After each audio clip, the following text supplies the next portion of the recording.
And welcome to our scientific conference on the challenges of the Paris Agreement, and 1.5 degrees in particular.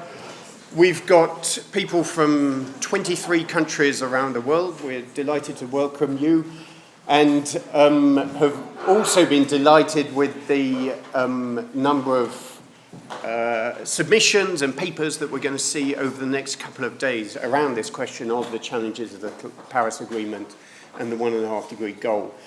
In that time, we're going to scrutinize it from a whole range of different perspectives and put together the evidence base which will contribute to the IPCC special report. And I'll hand over to Anna Pirani in a moment to say a little bit about that special report. Last night, Janos suggested that the scientific community shouldn't have been quite as taken by surprise as it was by the 1.5 degree goal.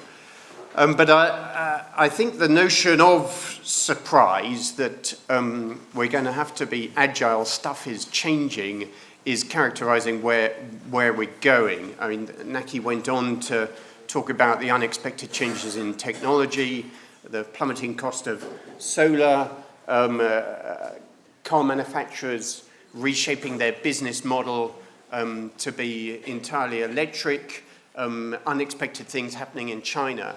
And the day before yesterday, Clive Hamilton, in a lecture he gave us in the ECI, referred to the waking beast of the Earth system, which had been awoken from its benign slumbers during the Holocene, and will now be increasingly taking us by surprise in terms of the climatic shocks which are going to be materializing. So I think we need to get ready to deal with surprise, and one of the things we might wish to reflect upon during this conference is how, as a scientific community, we can get more agile in responding to surprises, in marshalling our evidence to new stuff that happens. And Paris is certainly an instance of new stuff. Let me, before we press on, and I'm very conscious of time, thank our co-hosts of this conference. It's been a great pleasure to work with Cicero, the Tyndall Centre, Future Earth, the Priestley Centre at the University of Leeds, the Met Office, the Union of Concerned Scientists, ICAD, EASA, and the University of Cape Town. And thanks to their financial contributions, we've been able to assist scientists from vulnerable countries around the world to join us who wouldn't otherwise have been able to do so. And that's so important given the subject matter that we're talking about. I should also thank, because this is my last opportunity to do so, the wonderful efforts of our organisers. They will be thanked again, but Agni, Dinya, Alice, Sue, Helen, and all of your team. It's been a fantastic job. It's not over yet.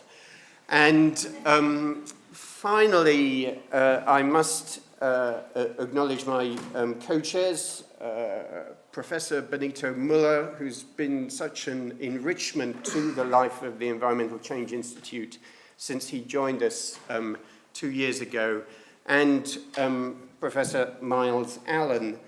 We did have another plan for this conference, and then Miles came back from Paris. In fact, he didn't even have to come back. We had some sense of this over the airwaves while he was in Paris. But he came back and said, we've got to do a conference on 1.5 degrees. And we all looked at each other and said, yes, of course we have.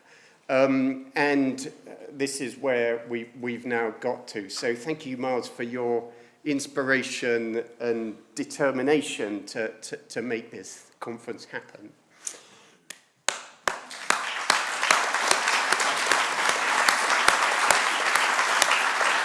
And so to the special report, we're planning to write a special issue of the philosophical transactions of the Royal Society coming out of this conference, as one did from the 4 Degrees Key Conference, which was held here in Oxford 6 years ago now. I said we're planning to, we submitted a proposal to the Royal Society in the usual gentlemanly way. They haven't quite got back to us yet. They've had one positive review. Whoever is out there who's doing the other review, please get it back to them as soon as possible so we can get on with writing this special issue so that we can contribute in time to the IPC special report.